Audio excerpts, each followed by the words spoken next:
নমস্কাৰ বন্ধু-বান্ধৱীসকল, তোমালোকক মোৰ পিংকি দত্ত চেনেলটোলৈ স্বাগতম জনাইছোঁ। আজি মামা স্কুটিৰ সম্পৰ্কত মই কিছুমান কথা ক'ম। প্ৰত্যেকটো ইউটিউবাৰেই বিভিন্ন ধৰণৰ ভিডিঅ' ইউটিউবত আপলোড কৰিছে। ময়ো এইবাৰ 2024 চনত ডক্টৰ বাণীকান্ত কাকতি বঁটা লাভ কৰিবলৈ সমৰ্থক হৈছোঁ। যদি আপোনালোকে মোৰ ভিডিঅ'টো চাই তেতিয়াহ'লে গম পাব কি প্ৰচেছত এখন চাৰ্টিফিকেট প্ৰদান কৰা হয়। এতিয়া তোমালোকে কলেজত হাই ছেকেণ্ডেৰী যোনখন কলেজত পঢ়িছিলা তাত তোমালোকৰ একোটা নিজৰ ফোন নাম্বাৰ দিছিলা। সেই নাম্বাৰটোত তোমালোকৰ ডিষ্ট্ৰিক্টৰ TVS ডিলাৰসমূহৰ পৰা একোটাকৈ মেছেজ আহিব।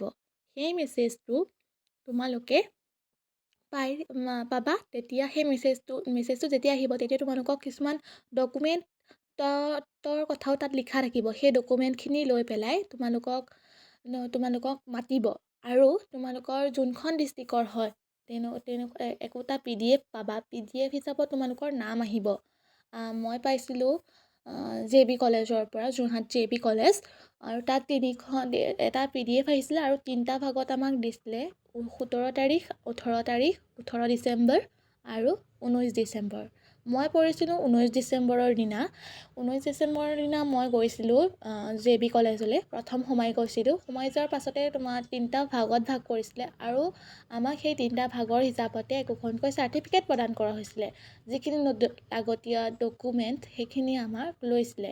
মই সেইখিনি ডকুমেণ্ট জমা দিছিলোঁ।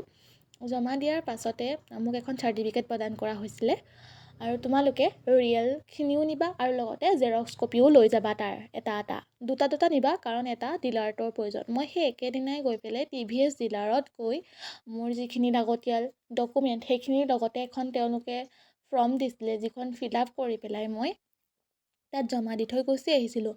আৰু এতিয়া কোনো কথা নাই, সেইখিনি জমা কৰাৰ পাছত তোমালোকে নিশ্চিন্ত থাকিবা। তোমালোকলৈ ফোন আহিব ডিলাৰৰ পৰা, আৰু ডিলাৰৰ পৰা ফোন অহাৰ পাছতে তোমালোকে স্কুটিখন লাভ কৰিবলৈ সক্ষম হ'বা।